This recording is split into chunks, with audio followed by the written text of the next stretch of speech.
On est le 19 juin, ça fait un mois que j'ai repiqué les premières tomates. On peut les voir, c'est celles du milieu.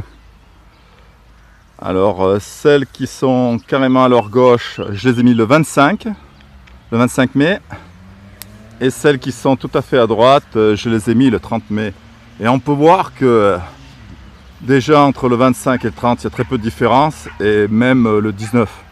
Comme quoi, avec les tomates, il n'y a pas urgence. Alors, c'est pas les plus grosses variétés là que j'ai face à moi. C'est des raies qui font 50 mètres de long, il y a 100 pieds. C'est sur le devant. Quoi qu'il en soit, sur n'importe quel pied, il y a tout juste la fleur. Il n'y a pas de tomates. Alors, c'est pas précoce, mais moi je suis pas très pour les variétés précoces. Je préfère des plants qui soient bien costauds et tout. C'est bien qu'il n'y ait pas de tomates développées. Parce qu'il faut savoir que les premières tomates, qu'elles se développent, il y a déjà 3 échelons. 3 niveaux de fleurs. Et à ce moment-là, quand on voit ça, on se dit, bon, c'est sain. C'est sain parce que le pied va pouvoir porter les fruits. Donc déjà, avoir des tomates sur des pieds qui sont à peine démarrés, c'est pas bon pour la récolte. Hein.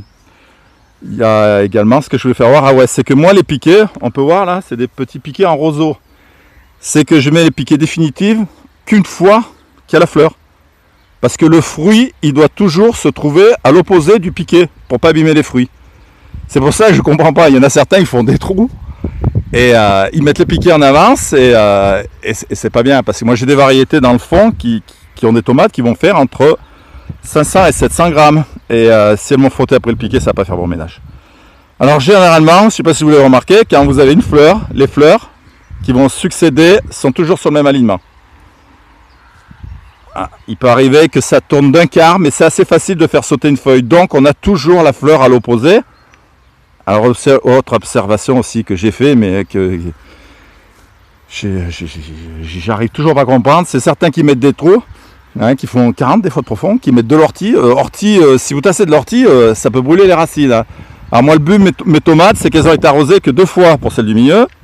C'est 2 fois pour celle de gauche, du 25, et celle du 30 mai, elles ont été arrosées qu'une fois. Hein. La tomate, il ne faut pas croire, hein, c'est pas de l'eau. Hein. Ce qui tombe du ciel, déjà, c'est plutôt de l'inquiétude pour moi. Et le coup des trous, non, c'est ridicule, parce que si vous mettez du fumier ou une partie organique, quand vous mettez vos tomates, vous avez tout faux. Ouais, parce qu'il faut que ce soit digéré, c'est par l'action des vers de terre, des bactéries et tout. Et généralement, vous aurez ramassé vos tomates que votre fumier, même organique, n'aura pas fait d'effet. Parce que le fumier, si vous voulez faire une belle planche en automne, c'est... Voilà. Alors, la prochaine vidéo, ça sera le 19 juillet et on verra où ça en est, où l'évolution.